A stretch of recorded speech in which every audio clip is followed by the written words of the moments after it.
नमस्कार मु कल्पना मो चैनल कल्पना जीत को स्वागत करुच्ची। आशा करुच्ची आपण मैंने समस्ते भलरे एंड खुशी थे। चलन स्टार्ट करवा आज वीडियो। आज आम गोटे टेस्टी पोईपत्र पिठौ करवा। चलतु आम देखा कौन केमती करवा। फास्ट आम पोईपत्र को छोट छोट कर काटिदेबा। देन तापर ताकू अलगा गोटे जगह को काढ़ीदेबा। देन तावा गरम करके टिके नागु तेल गरम करवा। देन तापर जीरा पकेबा। जीरा ना सोरिष भी पकेले चलिबो। देन पोईपत्र को भाजी देबे। एठी पोईपत्र आमे भाजुचे जहाँकि तार नाळ अंशटा मरी जिवो सेति लागि आमे एठी पोईपत्र गुडिके भाजी देबा।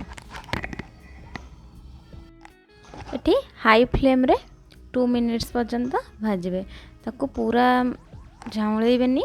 देन आपण ताको पूरा झाउल नथबो कि पूरा सतेज नथबो जेमि मीडियम साइज रे रहइबो। देन सही प्रकार ताको भाजी देबे।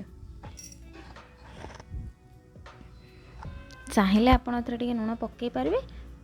देन आपण को ऊपर डिपेंड करे पक्के पारे न पक्के पारिबे। देखंतु एठी मोर पोईपत्र ऑलरेडी भाजी जाईची। ताको आपण गोटे प्लेट को काढी देबे। मोठी पोईपत्र नहीं गोटे बड़ आलू सीझा नहीं। देन गोटे बड़ पियाज नहीं कंचा लंका 3 ରୁ 4। देन अदा रसुण पेस्ट 1.5 चामच नहीं। आप चाहिए कम कि अधिक लंका करें राग हिसाब से। मोटी गोटे बेलार चाउल गुंड नहीं। आप चाहिए चाउल को बाटिक नहीं पारे। बेसन 2 टेबल स्पून नहीं। देन cornflor 2 टेबल स्पून ने।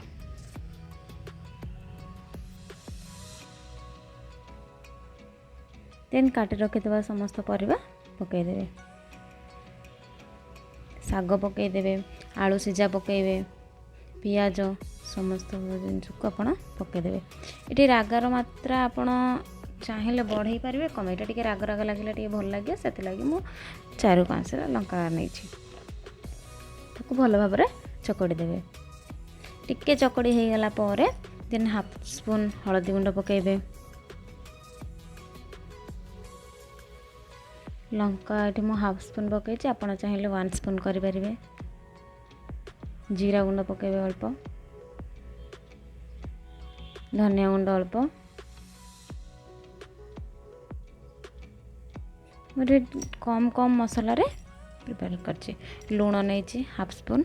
आप चाहिए स्वाद अनुसार आप लुण नहीं पारे। देन ताको भल भाव चकड़ी देवे। देखो मुझे भल भाव चकड़ी देछि। पूर्वर ऑलरेडी तावाटा को गरम कर देछि। आपण कौन करिए तेल पकेबे 3 स्पून। देन आपण सेटा पिठा टाइप रो बेसी पतला नुह कि बेसी मोटा नुह सेई टाइप रो आपण ताको पकेबे। चार जितने जगह धरुचे आपण सेतिकी सेतरे रखिबे। देखंतु मुझे ऑलरेडी रखी देछि।